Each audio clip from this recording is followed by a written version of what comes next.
everybody, and welcome to another Indie Film Cafe Spotlight. And we have a very, very special guest with us tonight. But first of all, I just want to let you know I am Paul A Presenza, otherwise known as the Moo Cow. And joining me is my co-host, Jonathan A Moody, I guess. And tonight, coming all the way out from, I'm guessing, Los Angeles, California, is the wonderful, incredible, super talented Miss Robin Sidney. Moo! Woohoo!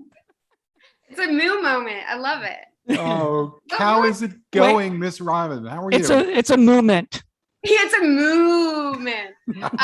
No, everything's great. I'm so happy to be with you guys right now on this incredible show that you guys have put together. And I think it's really cool that, we get to connect this way with people who are, in this world. So it's exciting. I'm really happy to be here with you guys. Should we do a high five through whatever Zoom thing? Hooves up.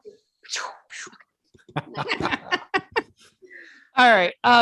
So first of all, thank you. Yeah, once again, thank you. I've chatted with you a few times, but Paul has never gotten a chance to do it yet. And so he's been dying. And I was like, I was gonna take a stab, and I didn't know if you were busy, but you actually weren't, I guess. So no, it's perfect timing. Yes. Well, it's funny because I was gonna go to Riff Tracks because Live Riff Tracks was doing Hobgoblins tonight, which is one of my favorite stinky movies of all time.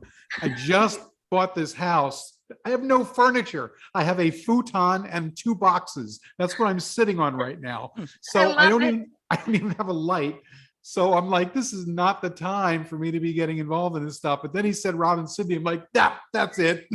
I'm putting the universe on hold and I'm going to this. Nothing is stopping me. So cool. I love that story because you're moving in. No, I'm joking, but that's exciting. Congratulations getting your new house. And thank you. I feel very honored that you're sitting on a box and a futon just to make this happen. Absolutely. Believe me, I would sit on worse to interview you, Miss Robin. Oh, that's so sweet. Well, hopefully I can give you like a more comfy couch next time. So. A couch. Oh, exactly. So you can make anything. Literally, you can make anything be cow. I'm so glad you can take all this with a grain of salt because I milk it for all it's worth. I love it.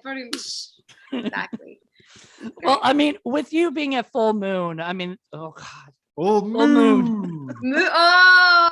I can't even say anything without it sounding like that. All right. Thank you, Charles Band.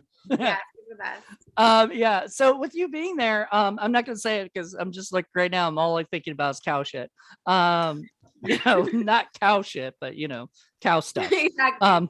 But anyway, like with you being there, they do a lot of puns, they do a lot of silliness, it must be a really fun, environment being on a full moon set. It's really fun. I feel like what I love about working with Charles Band and Full Moon is the speed is really quick. Like it's quick, but you are given a total sense of freedom. So sometimes like, I don't know, I'll feel like doing something and I'll be like, hey, can I do this thing?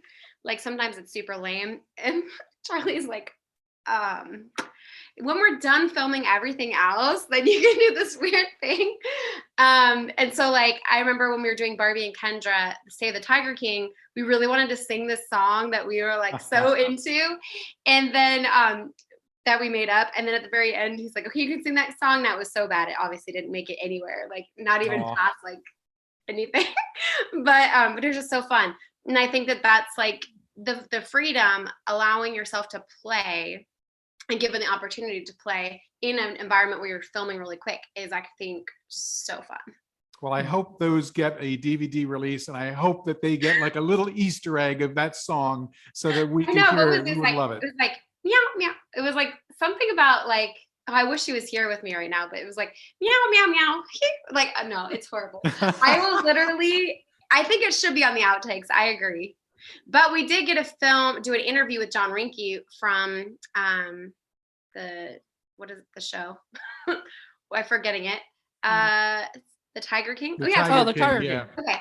So John Rinke was in the Tiger King and we got to interview him in the movie.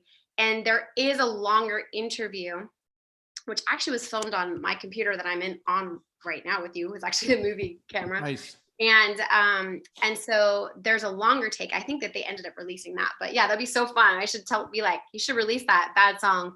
It might be so bad that it's not worth it watching. No, trust me, we would love it.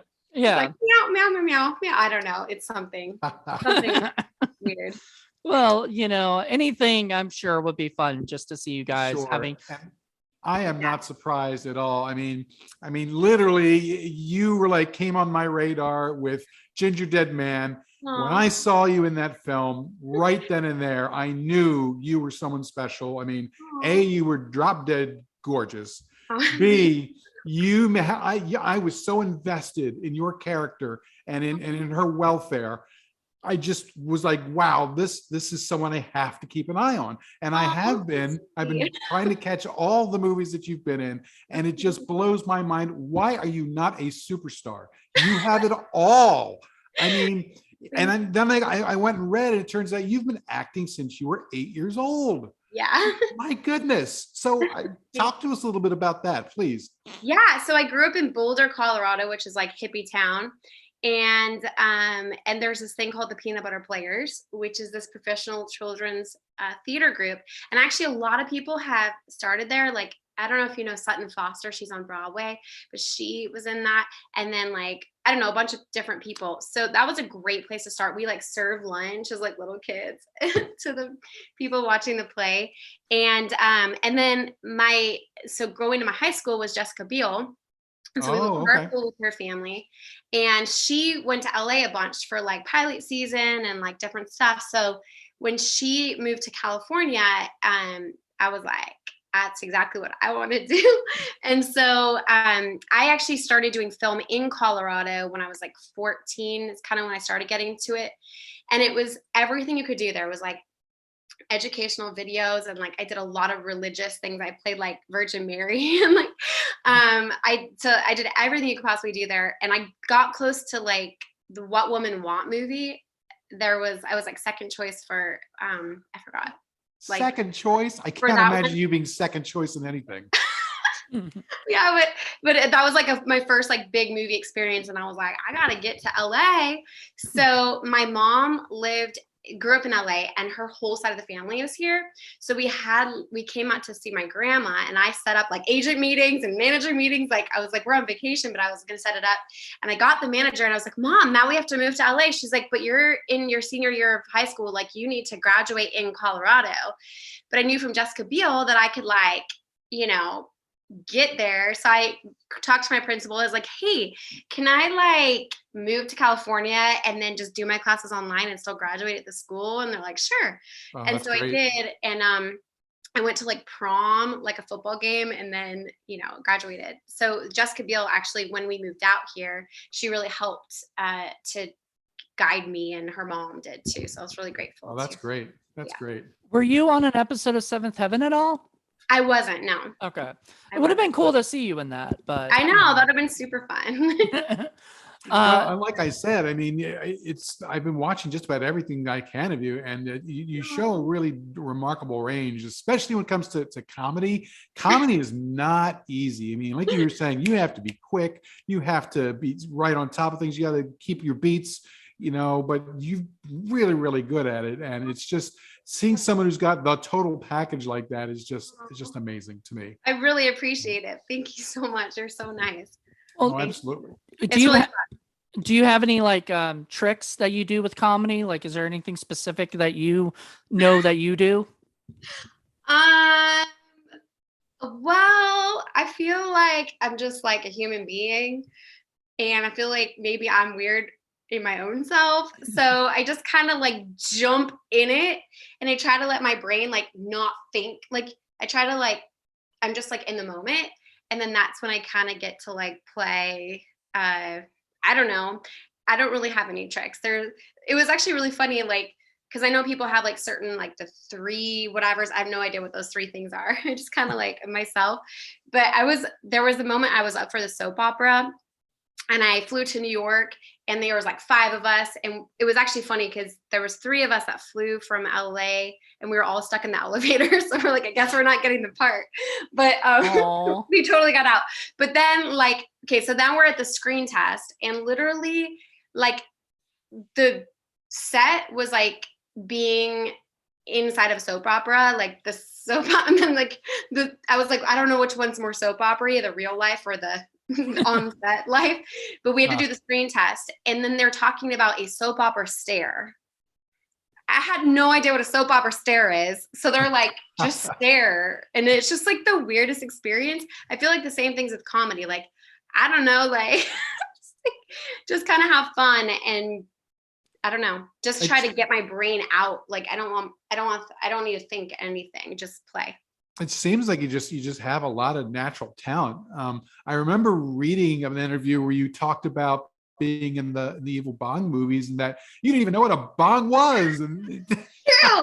Yeah, I had never smoked pot, and so before I did Evil Bong was like so there was like the movie called The Lost, and I had to smoke the little joint thing, and I didn't know anything about pot at all. And so I was like, Mom, like I have to smoke pot in this movie. Like, what do I do? I don't know the first thing about it. She's like, call grandma. She'll get you the hook. Okay, cool. So I call my grandma, like, Grandma, I have to like smoke pot. Like I have to experience this thing. And she's like, hold on, I'll get you the hookup. So this guy calls me, he's like 100 million years old. And he's like, hey, you'll never know I'm high, but I totally am. But like, you can just come. I was like, totally freaked out. I was like, not gonna happen. So I totally faked being high or whatever in The Lost. Then when I didn't know what a bong was, so I'm just like, there's this evil bong thing, and I'm like, okay, so we have to smoke from it, and I'm just kind of looking around the room like, what does everybody else look like they're doing when they're getting high? And like, I don't know. And then that whole like pogo stick situation in that movie, that was one of those moments where I was like, hey, I'm feeling like, jumping on a pogo stick. Can I do that? And so that was apparently one of those random moments. And Charlie was like, sure. And then he's like, why did I let her do that pogo stick thing? But I have so many people come like sometimes to like talk about the pogo stick moment. Sure. I mean, who's going to tell you no? Come on. Robin City can do anything you want in the world, and everyone's going to love it. Trust me. No, I don't know. Pogo stick thing was definitely hilarious.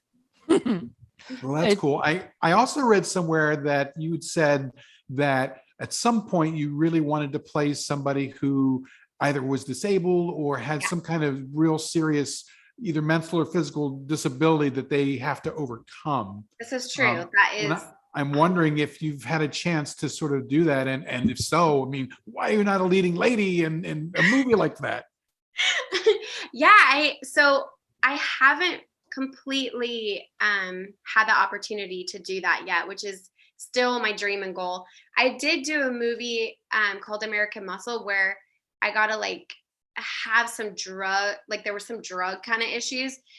I didn't really get to entirely overcome them though. So it wasn't totally, my dream, but I'm sure, but it is my dream still to do that. Cause that's definitely, I feel like, there's so many amazing humans out there, and I feel like there's so many challenges, and I feel like it's just like, if I can just kind of experience that, maybe I can help other people. And I feel to show that you can, get through those difficult moments, I feel is It seems like there's a lot about you that is interested in giving things back to people. And true. Can you explain a little bit about that too? Because your business with your mom involves that.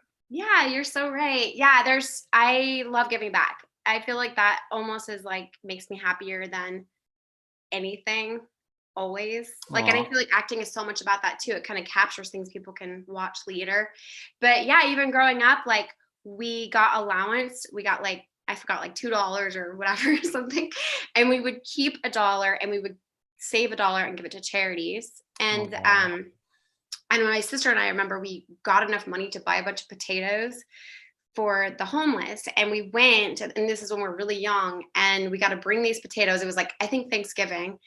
And it's like the faces, I mean, it's just potatoes, but it was like not just potatoes. It was like an experience. So when we started our company, immediately we're like, we have to support charities and just just give back as much as possible. And I feel like there's so many people who have so many struggles, and sometimes a little thing can make a big thing in somebody's life. So Absolutely. it's definitely what I believe in, for sure. You're in the right place, and being out in LA to help, Yeah, that there's out. so many hurting people. So yeah, hopefully we can make their lives a little better. Oh, that's awesome. I mean, amazingly beautiful on the outside, amazingly beautiful on the inside as well. Total package. Oh, so sweet. So, can you tell us, had you been familiar with Full Moon before you became a part of it? No, actually, I'm so glad you asked that. So I was up for The Lost. So I booked The Lost. That was the first movie I booked. But while I was we had a couple months or something preparation for The Lost. And during that time period, I got the audition for The Ginger Dead Man.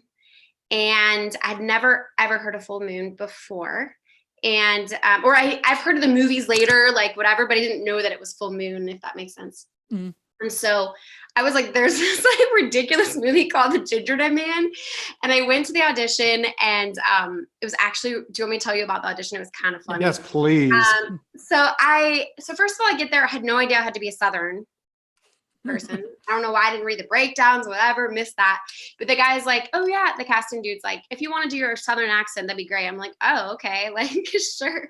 And then we go to do it, and the phone rings, and I'm trying to focus, and then he's like, hold on just a second, I'm gonna go grab the phone. I'm like, okay. So he grabs the phone, and it was actually great because I feel like I was so nervous and didn't know the country thing. Now I'm like, okay, my nerves are getting a little less. Then he comes back, and he's like, okay, so let's do it again. So we do it again, and then he's like, the phone rings again. And then he goes, and then he grabs it. I was like, okay. So then he comes back, and the phone rings. He's like, we'll just let it ring. So literally my first audition is basically the phone's ringing and all this stuff and whatever. So then they bring me back, and there's a bunch of blondes and me. And I'm like, oh, I'm just no way I'm gonna get this. They want a blonde, clearly. And then anyway, but did it, had fun. And then came back, and then they had the guys there and the girls, and I met this dude in the waiting room, and I'm like, hey, we started playing lines or whatever. Turns out he's the one who actually ends up getting cast, which is really funny. So he goes in, and then I went in, and apparently Charlie thought I was Southern. He actually thought I was from the South, apparently. And I was the whole time, I'm like, I'm never going to book this thing. This thing is hilarious. It's the Ginger Dead Man, whatever. And then I totally booked it. I was like, oh my goodness. And I ended up filming the Ginger Dead Man as my first movie before The Lost. And which was a great experience. But I was like, I have to know what this Full Moon thing is. So I actually was I went online, and then I got some of the movies, and then I started watching them, and I was like, this is awesome. And I fell in love with obviously all the movies and everything about it. So what's your favorite that's not one of yours? My favorite Full Moon movie? Yeah. Oh man. And there's 350. Yeah. And I have not even seen you'd have to watch a movie every day, right, of the year or something. Yeah, probably. Yeah, Of the movies 365. that I've seen thus far, I really do like Trancers. I really do what is the one with the mannequins? I'm blanking. It's gosh. Are you talking about Tourist Trap or? Yeah. Yes, okay. Tourist Trap. Yes, Tourist Trap. I do like Puppet Master. I like that a lot. I'm trying to think. I like From Beyond and Reanimator. And I like the new one that they found. They lost that box of the movies, and then they found it. The Evil Clergyman. That's really cool. Yeah. And I'm good friends now with Barbara Crampton, and she's amazing. Barbara Crampton's cool. Yeah. Yeah, I'm glad she's back, because she took a little bit of time to, to focus on herself, and now she's back. So yeah, we just went to a Stuart Gordon memorial thing, and she was there, and she just moved to California a week ago or something. Yeah. Wow. Yeah. So what was it like going from Colorado all the way out to California in LA? I mean, that was probably quite a culture shock. Yeah. So I was so Boulder is small hippie town. And I waved to everybody. So growing up, like, hey, like, hey. When I moved here, I'm like, hey, like, I quickly learned you cannot do that because they think that means something more. So that was definitely a culture shock. But I feel like LA is super fun. I obviously have an LA accent that I've acquired now, as you can tell.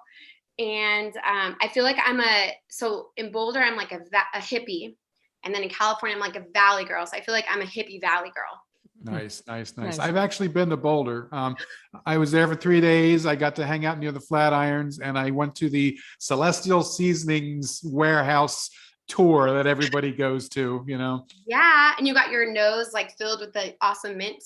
Yeah. It was pretty cool. So it's a neat little place. From what I understand, though, it's it's one of those places where even back when I was there in the 90s, it was difficult finding a place to live. I guess it's hard to get a home there.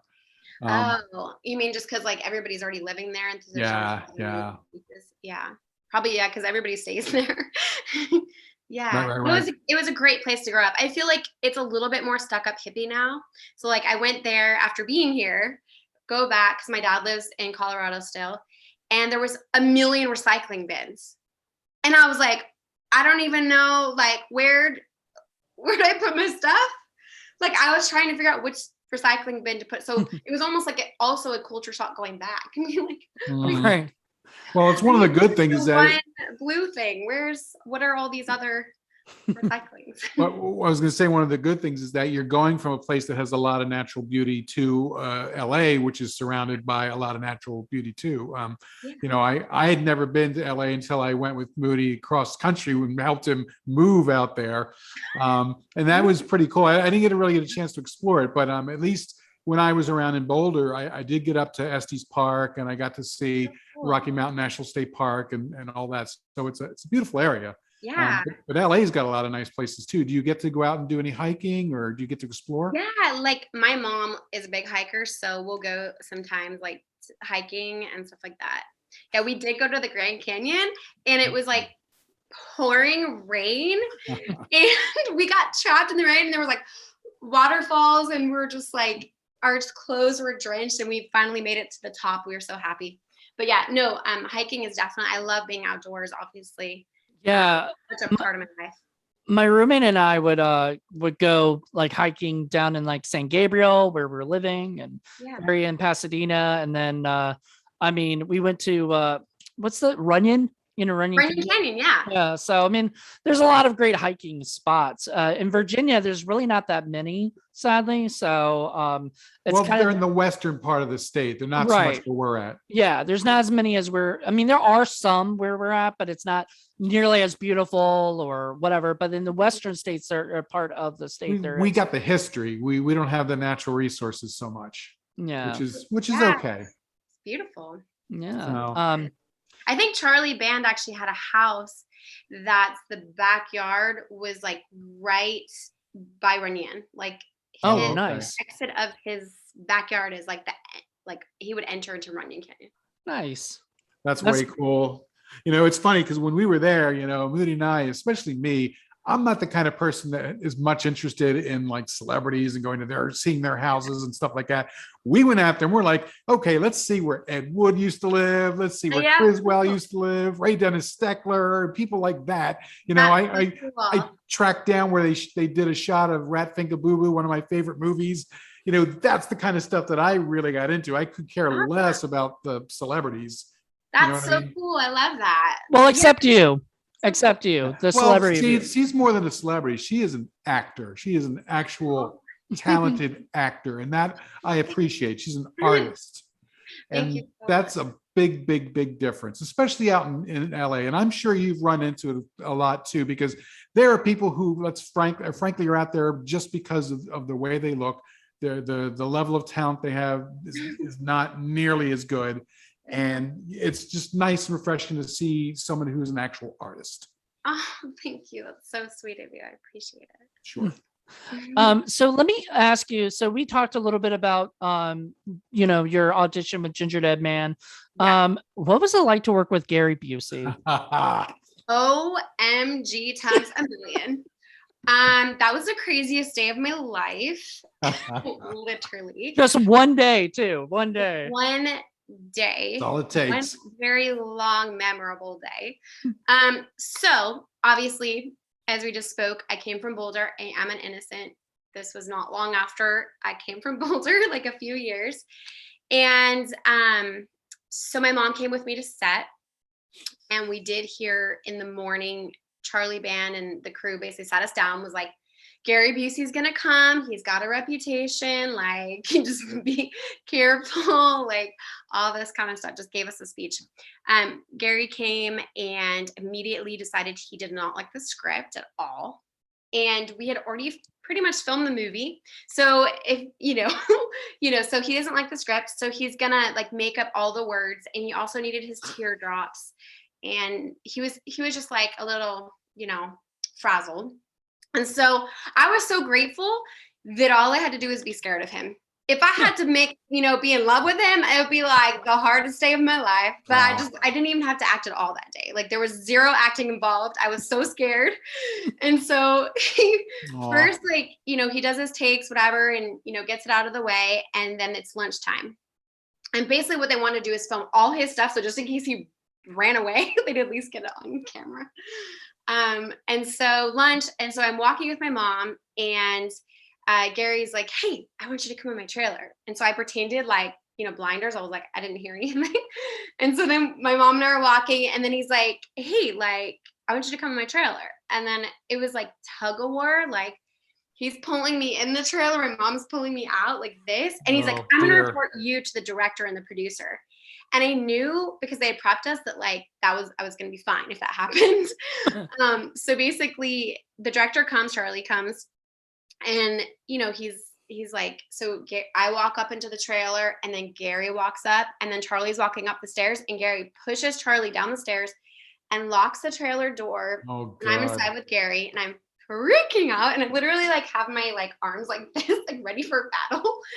and Gary's like, what's up with your mom? And I'm like, I pretend like we're talking about the story. I'm like, oh, my mom, blah, blah, blah. He's like, no, your mom. I was like, aren't we talking about acting? Like, aren't we talking about the story? And then he was like, I'm feeling like doing some exercise. And I was like, what? He was like, yeah. So he literally was like, like this thing. And I was so scared, but now this is so funny. Like, I'm literally cry laughing, right? So he's like, oh, and it sounds so bad outside. The trailer's like shaking kind of. And he's like, that sounds like outside, like that sound. So they're freaking out apparently outside. My mom is a nightmare out there. She's like, get in there. So then Charlie makes up that like we have to go to set right now, even though it's totally not the time. So he knocks on the door. He's like, time to go to set. It looks so bad. He's like sweaty from this weird like exercise voodoo schmoodoo thing he did. I have tears because I was like so scared, but then I was cry laughing, just trying to hold back my laugh. And so we walk out, and Gary's like, see, nothing happened at all. And then we continue with our day. And at the very end of the day, it was my first big movie with first, celebrity dude. I was like, please, can I have a picture? And he said, the only way I can get a picture with him is if I take his phone number and I tell him, and I promise that I will go visit him at his house in Malibu, which of course I never did. But you got that picture though. I have the picture. Yes, I do. Wow. Yeah. And there was one time where we had to do a signing thing. And I will say this, because I was next to him for like 2 hours, and he was crazy for about 1.5 of those hours. And then I don't know if he got tired, but there was like a normal part. And I was like, that almost scared me. I was like, is he like normal all of a sudden? So I don't know if it's the act or whatever, but obviously he's a great actor, and I'm glad that I got a chance to work with him. But it was definitely an experience. And then I do know when they went to film the audio, which was, so basically we filmed the whole movie, and then they have like this puppet, like the gingerbread man, and everything is like, eat me, or what are you doing, or whatever. And so the whole movie's filmed, and now they have to do like the ADR, where Gary is going to insert his voice into all of these things the puppet said throughout the movie. And so Charlie apparently is terrified about this. And I'm probably going to butcher the story because he says it so much better. But he shared it to me. So it's just so funny. So he walks in with a guitar, and he's like, I'm feeling music. And they're like, oh my God. Oh, like, no. like, how long is this going to take? And he's like, Good question. How long do you think it's gonna take? And he's like, well, I got a chick coming in an hour. So they're like, oh, shenanigans. So basically, like, they're freaking out that he's gonna mess it up. But like clockwork, he goes like boom, boom, boom, like the perfect whatever, like all the lines. And then like clockwork, like the chick shows up and he's like out of there. So Wow. yeah. That's crazy. Someday someone has got to shoot that whole scene. Yeah. That would be so cool. Like a behind the scenes of Ginger Dead Man. Right. I know. I really wish there was a behind the sscenes, but in a way, I'm kind of glad that there's not. Well, I mean, yeah, maybe someday somebody will do like a whole like full moon, like, like the life of Charles Band, kind of thing, and the stuff that he had to deal with, because he does those. That's how I met Charles originally. I met him back in 2009, I think it was, and he was doing those like road shows, so I went to it in Richmond. A friend of mine and I went. I was familiar with like Puppet Master, but I'd never watched Ginger Dead Man. And he tells like the crazy story. I think it was like the story of Gary Busey getting mad at some shit. I don't like, you know the Where's the Bush story, right? You probably heard punch that. a puppet. That's what I know. The Gary Where's the Bush story, or his Where's the Bush story? Okay. Gary. I don't know Gary's Where the Bush story. Apparently he there was like so many things that happened that day. Like, I'm sure if you took every single it would be great to get an interview with every single person that was on set that day. But I'm sure that I have to ask Charlie about the Where's the Bush story. But I'm sure. Yeah, definitely ask him later, because I don't want to talk about it, because I don't like you've said, I don't want to put, Charlie tells it better. That's why he does these road shows. It was great, but that is so funny. Yeah. He was wonderful. Whatever happened to the Butcher Baker and Miss Pretty Face and all the other folks you that mean were those in actors? there? So Jonathan Chase, actually, he became a star of a TV show called Chemistry, and I actually did 2 episodes with him. And we had to be sexy together, and it was really uncomfortable because in the movie we're not like sexy, so it was like I was like, yeah. so but he did that TV show, and the other actors I actually don't know what they've been up to. I should check for sure. But the blonde girl, Alexa, she actually ended up working with me for a little bit. That's cool. Yeah. It must have been fun, like going from like, because you've been in tons of stuff, not just like the Evil Bong movies, but like a whole ton of this stuff. I mean, what's your favorite role that you've been in on Full Moon? Let's see. Well, I love Skullheads. That was really fun to do. It was kind of like, just because maybe it was because I had to play like the weird, weird kind of messed up person. I really did like that. And I just recently, when we did Barbie and Kendra, that was just so fun, to do. You did 3 of those. Yeah. So the first one, Corona Zombies, I was just the voiceover, because I was scared of like pandemic. And then the next 2 got out of my little shell, and we filmed the whole thing in one day, which is pretty cool. And then so I got to do that, the Barbie and Kendra Save the Tiger King, and the Barbie and Kendra Storm Area 51. And I imagine there'll probably be more, but they're so fun. I had so much fun filming those. And I'm just glad that there's stuff coming out, because obviously with Corona, it really ground everything to a halt. And smaller companies like Full Moon, you have to worry, what's going to happen, because, they just don't put out the amount of stuff that other larger studios do. So it was really, really good to see that. And not only was I able to do that, but sort of ingeniously work a way so that you're taking stuff from other movies and kind of approaching it kind of like What's Up, Tiger Lily. That's what it reminded me of, the Woody Allen movie, where he sort of took the old Japanese thing and put his own dialogue in there and made a totally new story out of that. I thought that was very clever and very, very cool. Me too. I like really applaud them. Charlie's the type of guy that's like never going to give up. He's like, what's next? There's a pandemic. How are we going to make this happen? Oh, Corona Zombies. I think he was the first.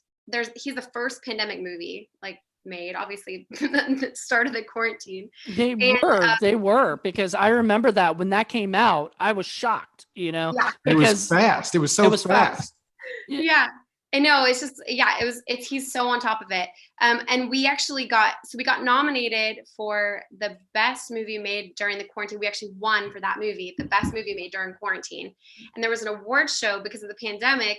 It was like in an outdoor movie theater in a parking lot. We like went in our cars. We got all dressed up fancy, like red carpet before it. And then we're like in our cars though. So when people got up, like honk, honk, So we had 3 different nominations that night for like either the Barbie Kendra Tiger King or the Corona Zombies, and Corona Zombies won. And it was super fun, like just going out there like on the top of a parking structure giving our speeches with like honking like it was just so fun. Yeah, that's way cool. Well, and I watched Area 51 today to like refresh on everything, and God, you two work together so well. Like I mean, you're like Abbott and Costello and all those, team ups. Like, you guys are so funny because it seems like, you guys are alike, like. Yeah, it is so funny. I didn't even know her before we made these. And it was like, we met because we were like doing the wardrobe for the thing. And it was like, we super connected immediately. And, yeah, it was super fun. She like in the Area Storm 51 thing, like I brought like a bunch of scrunchies and stuff, like because we have to pack our bags to go to Storm Area 51. So the script had all the things that like we would bring, but then we kind of added our own little extra things. And one of the things she added was eyelashes. Like she felt like it was necessary to have eyelashes for Area 51. Of course, as you do. So like I had to be so seriously excited about that, but it was so funny to me that like that was a thing that she felt, but I felt like I needed fake fingernails. So I was like, I needed fake fingernails. That was important to me. And she needed fake eyelashes. So there was definitely like, I don't know how that's making sense, that it makes sense in my brain, but we definitely have like a weird similar thing going on. I love the bit where you guys are like trying to decide what you guys want to do, like you're bored, and so you're like, let's go to a club, and then there's a Corona zombie, and then so it's a throwback to that, and then the beach, and it's all, you can definitely tell it's like green screened, but like that's the fun of it, like. Right. And they're the kind of silly fun movies that frankly we could use right about now. The last couple of years have been so rough. It's just been so much bad news, and it's just nice to see somebody adding some fun and some silliness and some ridiculousness, because you need that. You need it because things get too serious. No, it was super fun. Yeah. And it's definitely a serious situation we're all dealing with, but yeah, it was definitely fun to just kind of like lift up the spirit a little bit. I have like a ditzy moment, but it's super ditzy. It has nothing to do with the movie, but it has to do with like when we were filming so how like we're all like on Postmates and stuff like that nowadays, like, I don't know, ordering our food. Mm-hmm. So basically I had a ditzy moment, and I pushed, instead of ordering 4 cookies, I ordered like 4 pounds of cookies. So it was like, nice. It was like something like 250 cookies. Oh. So I was like, I don't know what to do with these cookies. And then the girl who plays Barbie, she was like, oh wait, I like do this thing with the homeless, like just give it to me. So I gave her like hundreds of these cookies. So it was like the best like Postmates, error that like, could feed a bunch of homeless these cookies. Well, I have to tell you, I'm the kind of person that would order 250 cookies. Unfortunately, they're not going to the homeless. I would sit there and eat every single one of them. You would actually push the 250 and not be like, oops, I ordered 4 pounds of cookies. Yeah, he would actually be ordering the 4 pounds, and that's just normal. That's awesome. I love cookies. I'm all for that. Yeah. It's just amazing. No, but it's super fun, and the experience filming during the pandemic is definitely interesting for sure. Well, and I was going to ask you, I mean, how have you been able to get through the whole situation? Because not only is it a pandemic, I mean, you've got the homeless issue that's going over there, you've got fires, you've got the heat, you've got landslides. I mean, LA is not a fun place. When I went there, I was like, I just don't understand how or why people want to live there. Yes, there's good ramen. Okay, I'll give you that. But otherwise, it just seems so expensive, and just a lot of disasters. And it smelled like old bong water everywhere. It just seemed awful. Yeah, no, it's true. Like, it's definitely darker. I feel like I don't consider, I live here, but I don't call it home in my brain. Like home is still in Colorado in my internal brain. But yeah, I mean, like anything, you always find the best parts of the places where you live. And, like the worlds that I, surround myself with is like the pretty parts. And I try to put blinders on, but there's a lot of heartache out here. And I feel really bad for a lot of people for sure. Yeah. Definitely. I mean, when I was living there, yeah, the fires were happening, and everything last year. And I just remember doing a podcast here through Zoom and everything. And my roommate came by and she texted me actually, and she was like, and I looked down at my phone and it said, when you're done, we have to pack up because we're not sure if we're gonna have to like go stay at a hotel somewhere else, or Yeah, whatever. no, it's so scary. It really is. Yeah. And filming during a pandemic is a very unusual experience. First of all, you get your makeup on, then you put your mask on, and then they're like, wait, touch up, But yeah, so I did, I think 4 movies during the pandemic, the 3 Charlie Band movies. And then I did another movie that is a spy movie. It's like Sally Floss searching for the hidden key or something like that. It was really fun actually to do, but it's very different. You get your COVID testing first, and then you have to keep your social distancing, and the crew is very limited because you can't have too many people. And so basically, like, you're basically finding yourself like doing a lot of the, different, jobs almost. And but it's just definitely the makeup thing. And I always felt bad every time I took my mask on. I was like, please be safe, like, for myself, for others. But in Barbie and Kendra, it was great because we could at least have the social distancing even during the filming. So that was kind of great too. Yeah, you guys did seem to be like, at least 6 feet apart, Yeah, we attempted to be as much as possible. Yeah, we actually did some filming for some short stuff last year, and we also went through that. We had to make sure to follow as many of the protocols for COVID as we could. We made sure everybody had their masks on, made sure that there was, the cleaning solution for everything, and social distancing, and it's extra layers of stuff that you have to pay attention to. Right. I know it's definitely, I mean, I can't even imagine some of these actors who are having full on like make out love scenes. Like, I can't imagine that feeling safe at all. Yeah. I mean, it's a but what a way to go. Yeah, that's true. Like, so like, okay, so I do have a question for you as an actress. Do you feel comfortable like having like romantic scenes and everything? So that's a very good question. Like, okay, so the first time I did it was in The Lost, and I had to like, be without these clothes.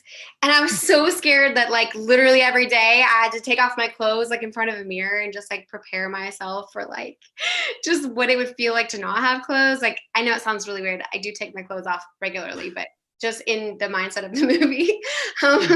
So then one actor told me that the best thing is to establish boundaries beforehand. And so that was the best thing that I ever learned. And I'm so glad I learned it on the first experience, and I've used it every other time. And that's basically like the person that you're gonna, these are basically strangers. I mean, you get to know them the best that you can. And obviously you imagine your relationship with them ahead of time. But these are in essence, strangers. And each stranger has their own things that might make them feel uncomfortable. So I always say, like, is there anything that makes you feel uncomfortable? Like, should I not touch this, do certain thing, like whatever. Like, and so that's actually been really great to kind of like establish the boundaries ahead of time. And then, most sets are closed set. So therefore, like, there's very limited crew on the set. But then like, what's so funny about the whole experience is then like later you're like, oh wait, it was closed set, but I just filmed that. Yeah. Be captured forever. It's actually really funny. But I think so the first time I was very nervous. And then like obviously as you do it more and more, it becomes an easier experience to do, but it's never entirely normal at all. Well, I'll tell you, after Ginger Dead Man, that was kind of how I saw you, was your character there. So the very next movie I saw you in was Wicked Lake, Okay. which Yes. I was not prepared for. And wow, that blew me out of the water because I was not expecting that. And how you went from that kind of character to that scene there with the character and the modeling. Oh my God, that was that Yeah, like threw me for a oh loop. no. How were you able to juggle that? Because those were only like a couple years apart that you Yeah.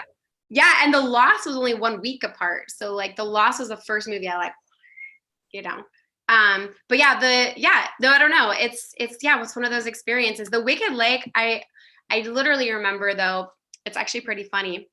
So I don't know if you remember, but there is a moment in that movie where there's like a pretty much a girl orgy. I remember just about everything in that movie. There's like 4 of us, like basically, you know, a little bit like no clothes.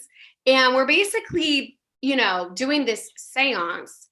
And so before we were filming, we talked to the director. We're like, do we really have to be naked for this thing? Because like, you know, we're like witches and we're just doing the seance for like, you know, the seance.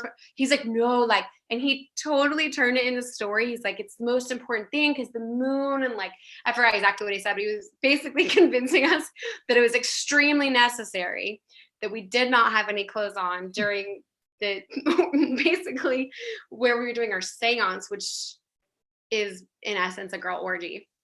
And it was definitely interesting, like, you know, that experience. And I feel like, you know, some of the girls were more comfortable than the other girls, and you could definitely, you know, tell that. But yeah, that was definitely an I experience. mean, does it bother you in the fact that, you know, if this had been a bunch of men characters, that you would not be seeing a bunch of men sitting around naked doing that? Although it would be kind of funny, it would be a very different kind of film, but you could do it. I mean, there might be men sitting around in a circle doing a seance. It was more just like they were convincing us that it was 100% necessary that we needed to be unclothed. Like I feel like that's a 1313 film. What'd you say? I said that I feel like that's a 1313 film with David go. Dakota. You know, 13, I haven't seen Bigfoot that Island. one. Yeah. David Dakota makes these like 1313 films or whatever, and they're I all love like David Dakota. guys, you know, half naked, you know, or naked. I don't know. Yeah, no, I love David Dakota. He's a great filmmaker. But yeah, sometimes there's like the actor's like, do I need to get naked? And then the director's like, absolutely, it's so necessary, like for the story. No. Well, and it's a shame because we all know. there are instances where it can be done. I mean, and Moody and I have talked about this all the time because we have different kind of ideas about this. You can do it respectfully, you can do it artistically, 100%. you can do it that. But there are so many, and especially with low budget movies where they don't do that, where it's just gratuitous and it's just crappy and it's just, you know, oh, we're just going to show some boobage and that's how we're going to get our audience, and it's just cheap, and I don't like to see it like that. But I don't want to see it on the other hand either, where it's like, oh, well, we're a bunch of prudes and now there's no nudity whatsoever because exactly. You know, it's kind of a fun little flavor. I feel like they did a great job in Wicked Lake. I think it was really tastefully done, the way that they did that, for sure. Yeah, definitely. And just you being able to be comfortable doing that, you know, period.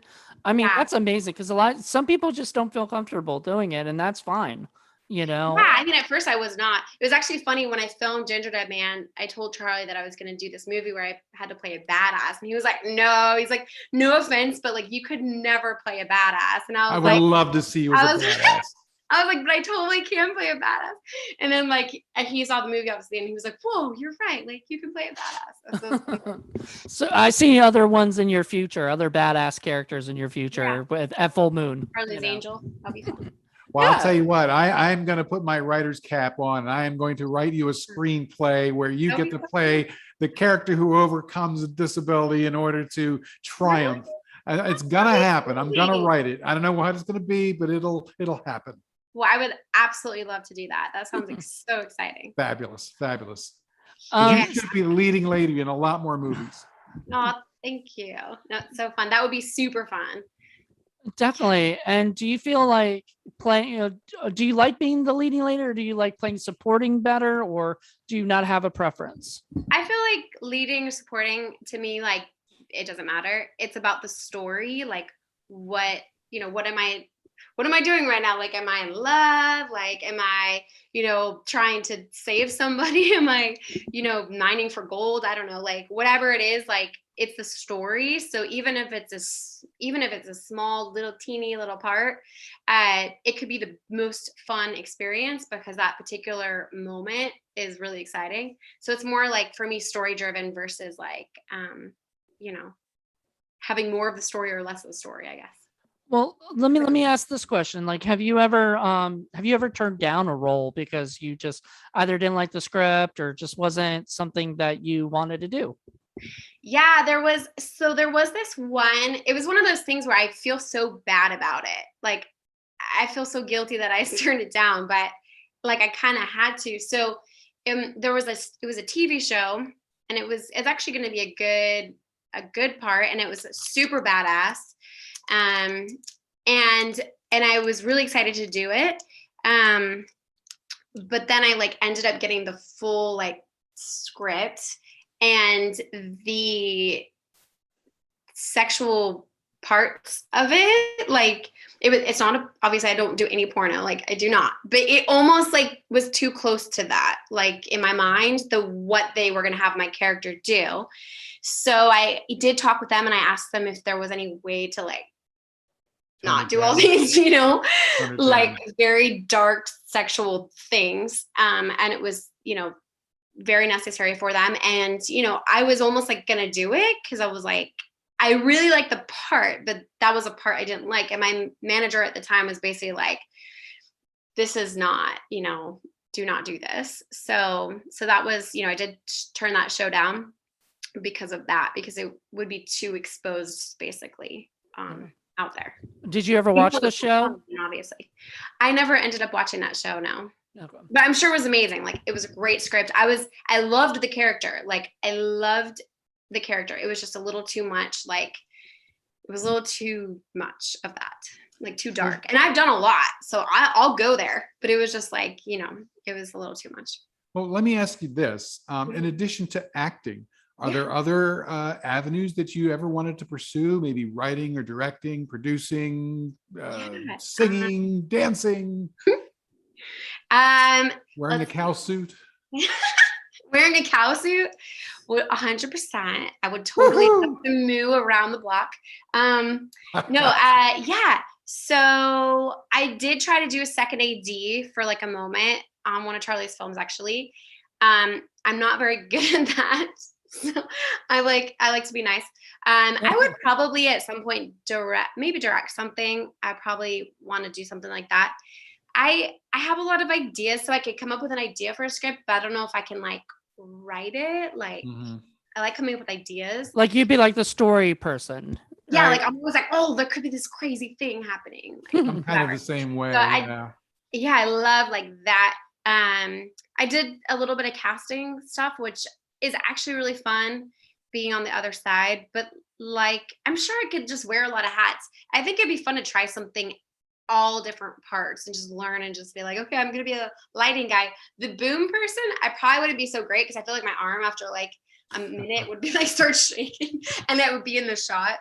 Paul, did you do the boom on our thing at all or no? I did it a little bit on The Dark Office. Yeah, no. On the one where we got rained on, remember? Shit, the Follow Me. Follow Me. Okay. You guys all got rained on. Yeah. Oh yeah, and all of a sudden it just completely drenched us. It was, and we were filming next to a creek, so that all flooded, and we had to tromp through that just to get back to his place. It was fun. Yeah.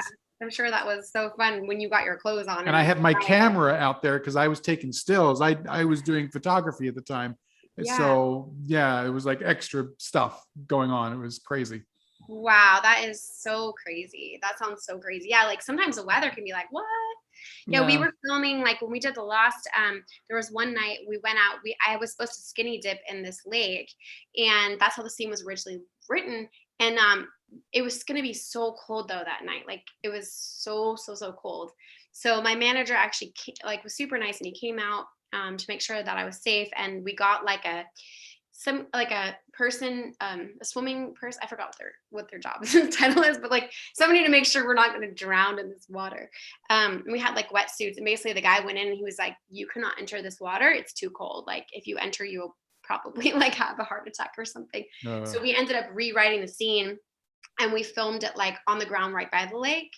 And it was so cold though, like talking about, it was the sex scene of the movie. So I was so nervous all before. And then all of a sudden it was like freezing. I didn't even remember anything. I was like, let's get done with the scene. But yeah, it was freezing. It started snowing and Oh, God.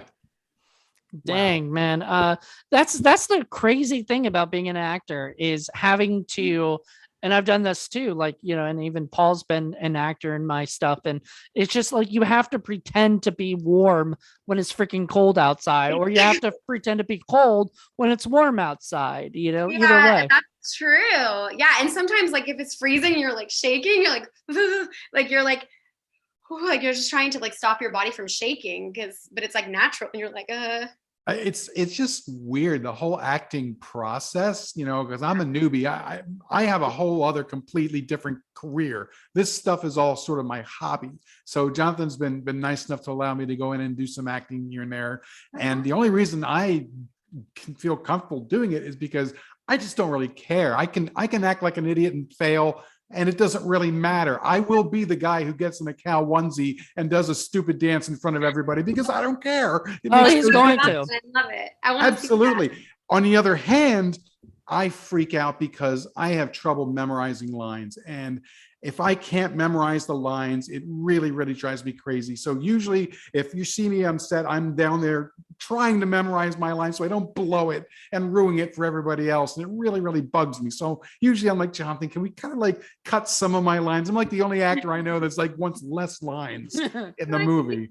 I know it's a weird thing, like lines. It's really strange. Do you have any tips on memorizing? I mean, okay, so I will say this. Everybody has their own path to memorizing lines. But for me, like this is actually it's kind of weird, but I actually I didn't know how to read till after 5th grade. So wow. Even before 5th grade, my mom would basically read my lines to me, and then I would like hear them and then like say them. And like I played the piano and stuff, but like but didn't know how to read the stuff. So it was all by ear. So that's like when I grew up. So obviously then I learned how to read. And then so for me, like I feel like when so let's say we're talking, right? And right now we're talking about a bunch of experiences that we had together, right? Like we're like, remember this, what happened on this set? Like, oh, this thing. And I'm only saying this to you because these are memories that are ingrained in my brain, right? So I'm basically grabbing these memories. And I went to this acting teacher that I love. Her name's Diana Castle, and it's her like whole approach is called imaginations, like imagining. And so I basically try to imagine the experience that like this, whatever, if it's in the script and it's like, I'm telling a story, I'm not looking at the words, like, I'm just kind of like read a line and then I imagine it in my brain. Like, so then when I'm talking about it, like I keep going through the words through my imagination, kind of like whether it's creating a relationship like with the people I'm with or whatever. And so that way when I'm talking and there is no words anymore, it's just, they're all like memories, kind of like how we're talking right now. I don't really know how to explain it, but that's kind of like how I'll learn it. Wow, nice. That's great. And I try to make it so I don't have to think about the words. So I just kind of go through it till it's like out, but it's just like all in story through my thoughts, kind of.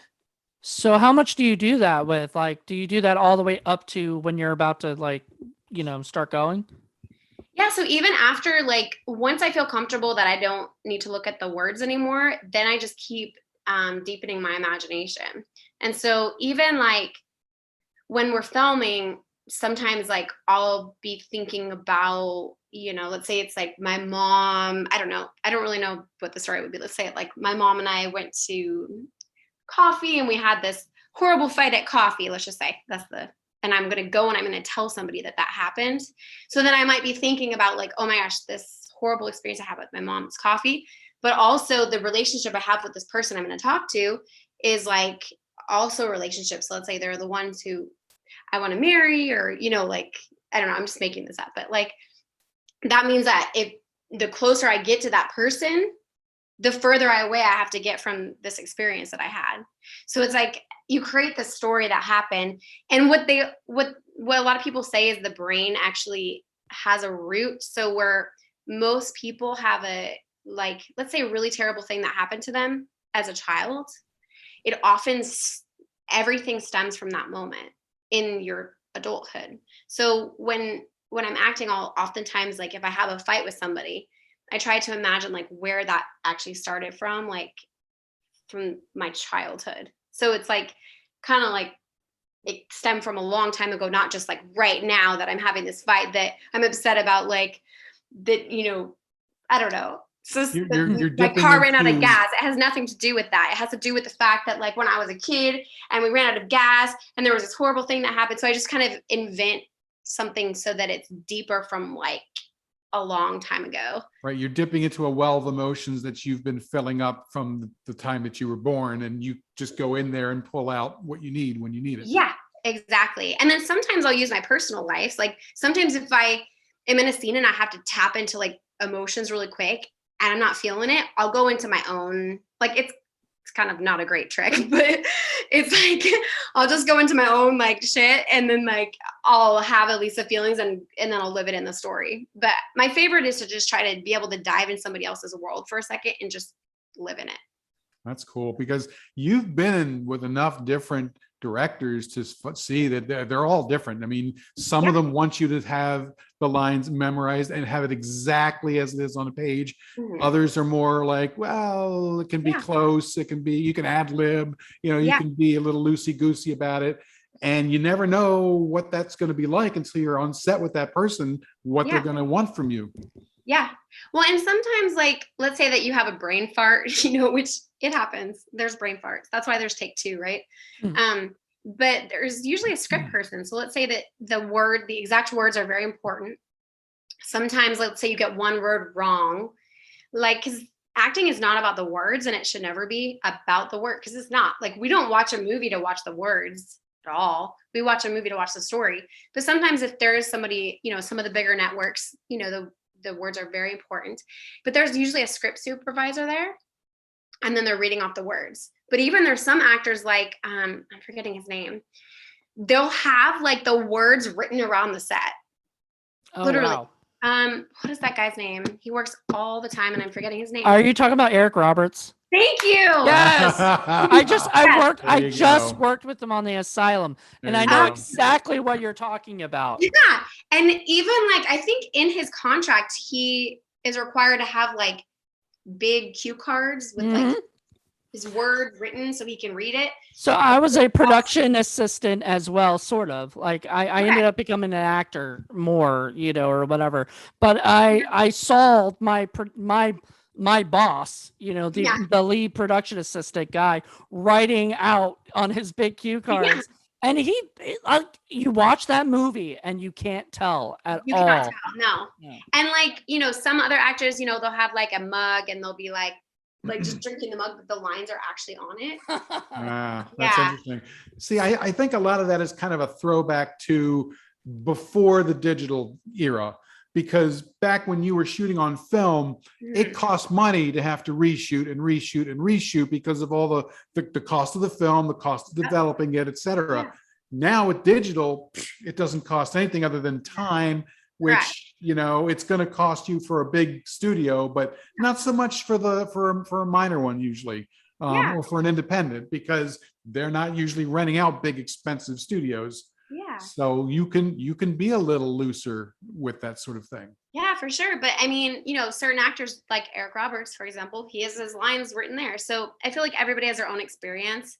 I wouldn't be afraid of the words though. I would just, you know, try to like just be like, it's about the conversation. And he was so nice to work with, by the way. Was he really good with you too? Like when you worked with him? Eric, Yeah, like I don't think I had a direct scene with him, but he was like in the movie that I was also in. And he's just like super chill, really nice guy. Was that The Dead Want Women, I want to say? Wow. Yeah. Well, yeah, I know. You're like, I want women. I'm like, yeah. No.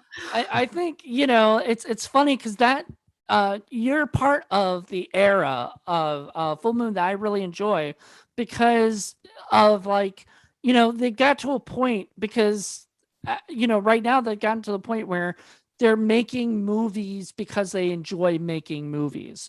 Yeah. It's not about the money.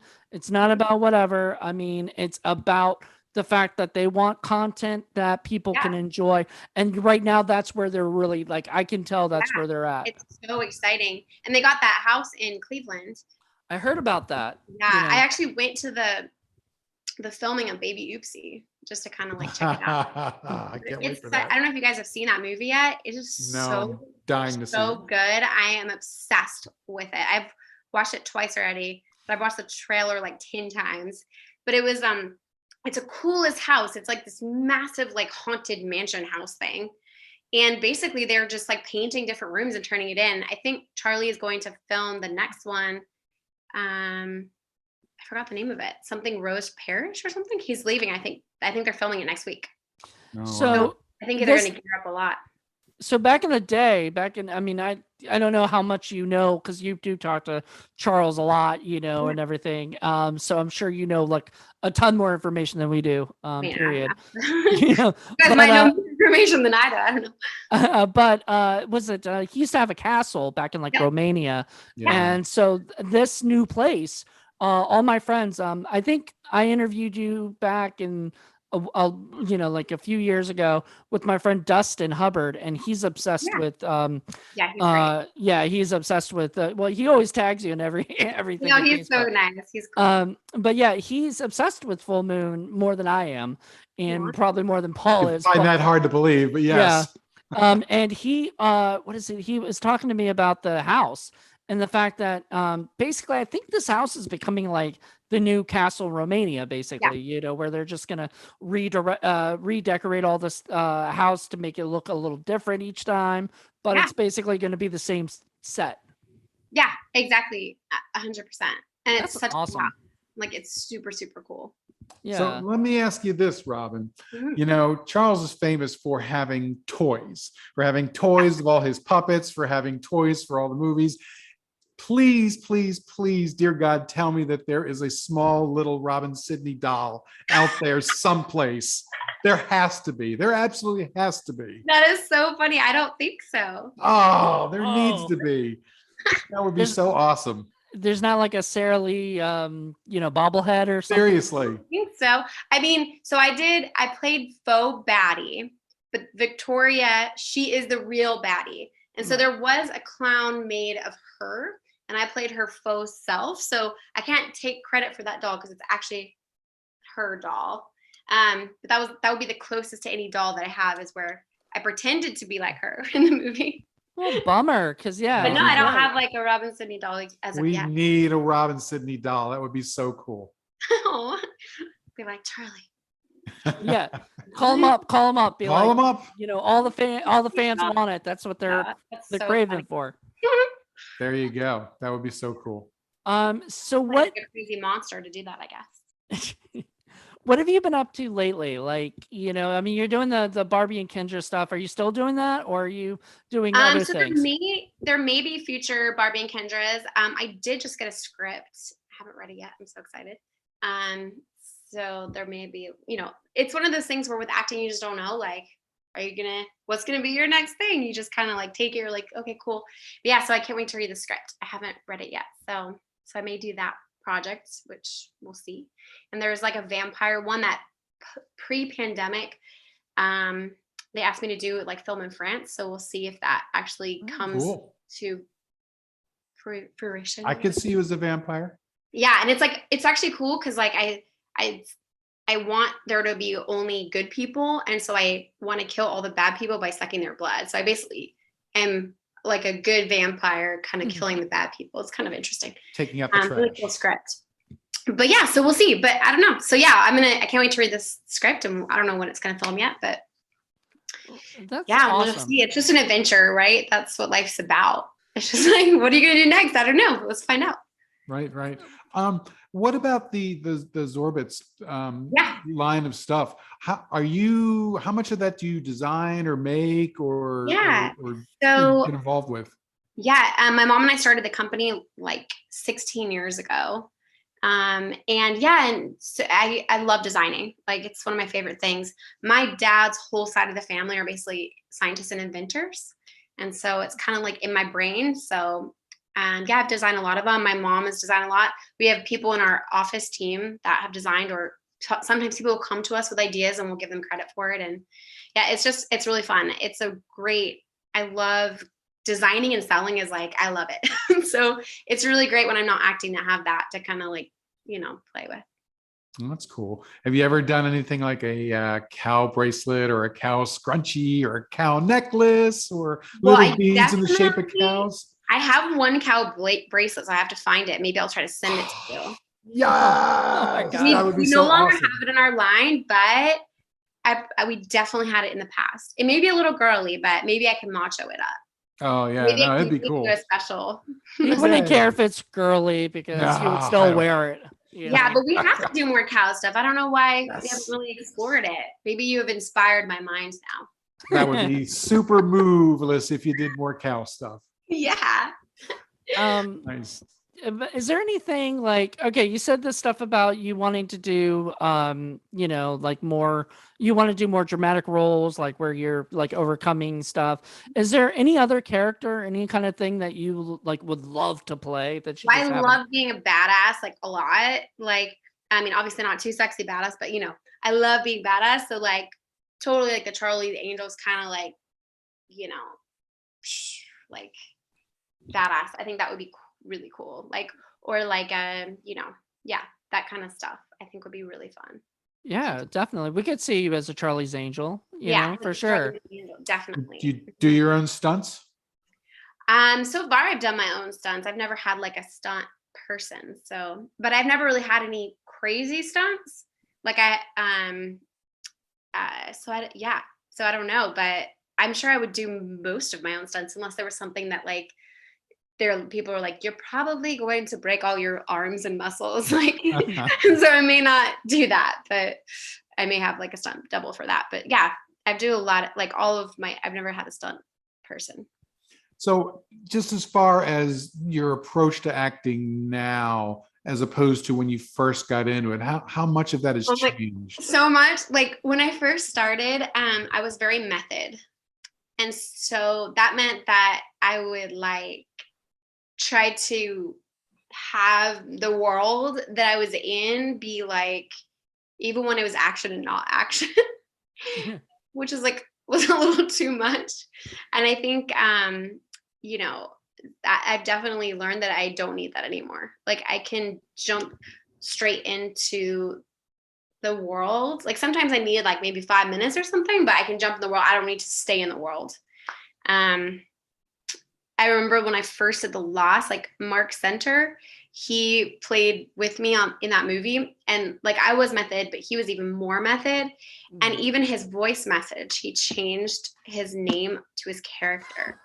And if like when you call him, and if you ever called him Mark, like his name in the movie is Ray, had to be Ray.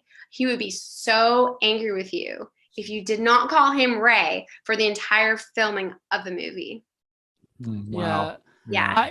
I've heard that before. Like for some people, like I was watching something on Supernatural, and one of the characters actually named Mark Pellegrino or whatever.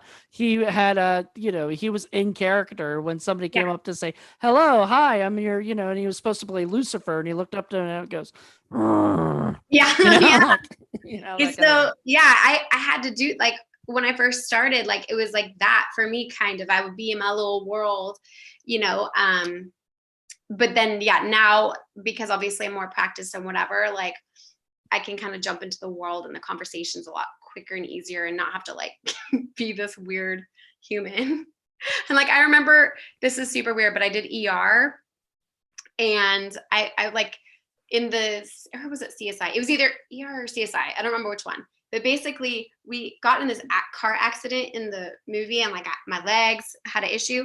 So to feel the pain, this is so embarrassing. I don't even know why I'm admitting this, but I did put a rubber band on my leg underneath my Oh, pants and so that I snapped could it. feel the pain. Oh, I didn't snap it. That would have been a good idea. But it just like the pressure so that I could feel it, you know? I totally didn't have to feel it. I could have imagined that I was like feeling it. But so now I just can feel the pain, you know, it's just like, you know.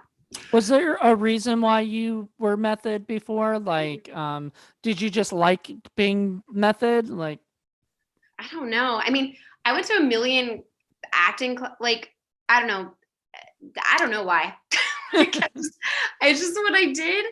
And it was working for me. And then I feel like some people, like if I had to play a mean person that day, I feel like I wasn't necessarily the nicest person on set. And I felt like I was like, that's kind of when I was like, I need to change this thing. So that's kind of when I was like, I can be me and I can be that other person too. So it's kind of That's like I'm good. playing two characters that day. Like it sounds kind of weird. Well, it's interesting. I mean, I think that some actors, they just kind of, I don't want to say use it as a gimmick, but they kind of use it in such a way to sort of, I don't know, overcome some things that they're just not quite ready to go with. Whereas you have people like, say, Daniel Day-Lewis, who is very, very method, but it seems to really, really work for him in every Right. single film. Yeah. But not everybody is Daniel Day-Lewis. So, you know what I Yeah. mean? Yeah, no, and every acting approach is great. Like there's so many, that's the thing about acting is like there's so many different ways to do it. There's not like a this is how you do it type of thing. It's weird coming, like I said, since I'm just a amateur wannabe and all that. But the way I approached it was, I mean, I have been a nerdling for as long as I can remember, and for me, it was always playing fantasy role playing games. So Dungeons and Yeah. Dragons and Pathfinder, all that. All of that is character creation. So for me to be able to go into a character, it was very simple because that's what I've been doing all of my life anyway, Yeah. is creating a character. I love it. It's That's great. just, you know, I control what I was saying. It was very different when you've got to say somebody else's words. Right. You know what I mean? I can improv easily, but you give me like pages of dialogue, forget about it. and I'm always yelling at him, telling him to stick to the script. I think it'll become easier for you, honestly. Yeah, it'll definitely be easier, Paul. I think you have the play mentality, so I feel like just keep with it. I feel like that you're gonna be great.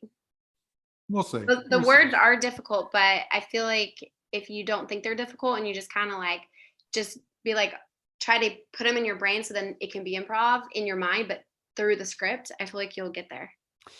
So I have to tell you this story real quick that involves me and Paul and the shoot that we were doing back in March. And we were shooting outside, like, in a suburb area, and there was a neighbor that happened to be like, mowing his grass. And then, when we were doing the scene and we didn't go over there and kind of tell him, we just waited for him to be done. We thought that was it. Right.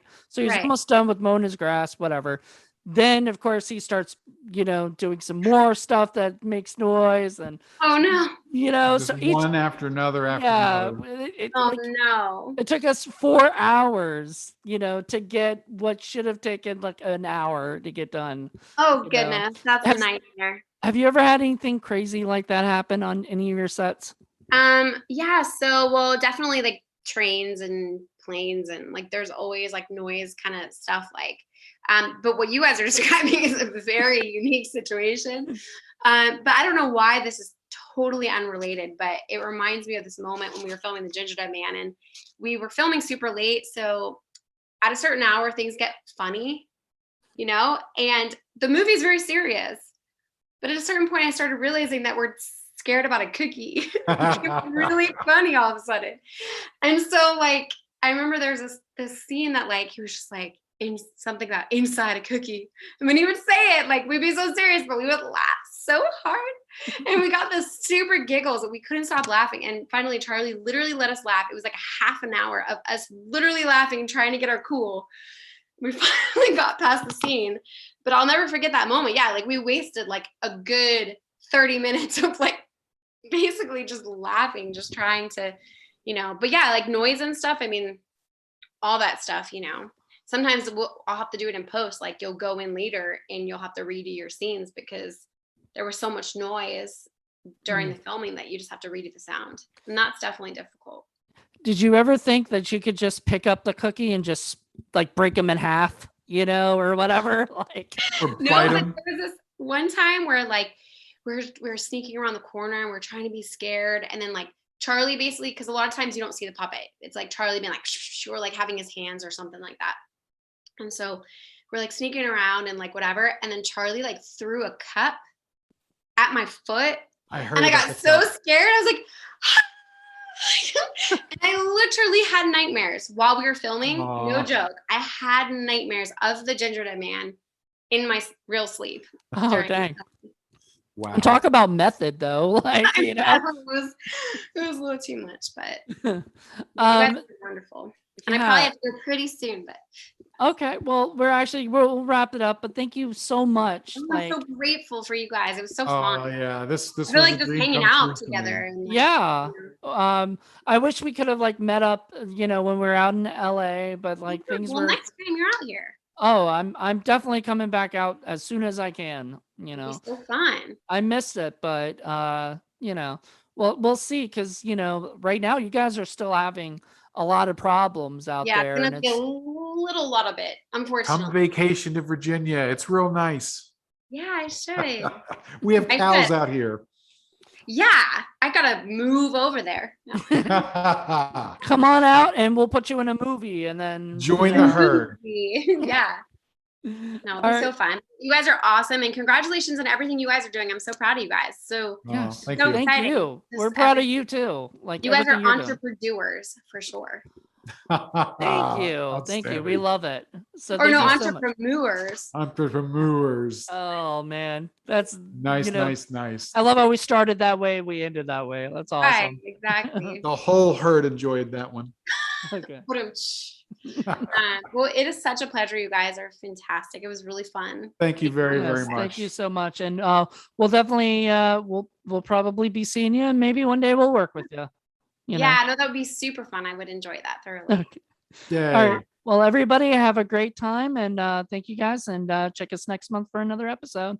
Have a good I one. know how we're gonna top this one. I don't know. But, a high five again. All right. 1, 2, 3.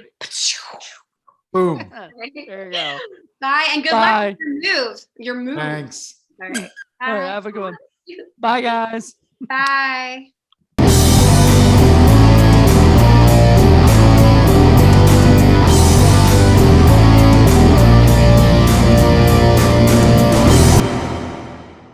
Oh, that was awesome.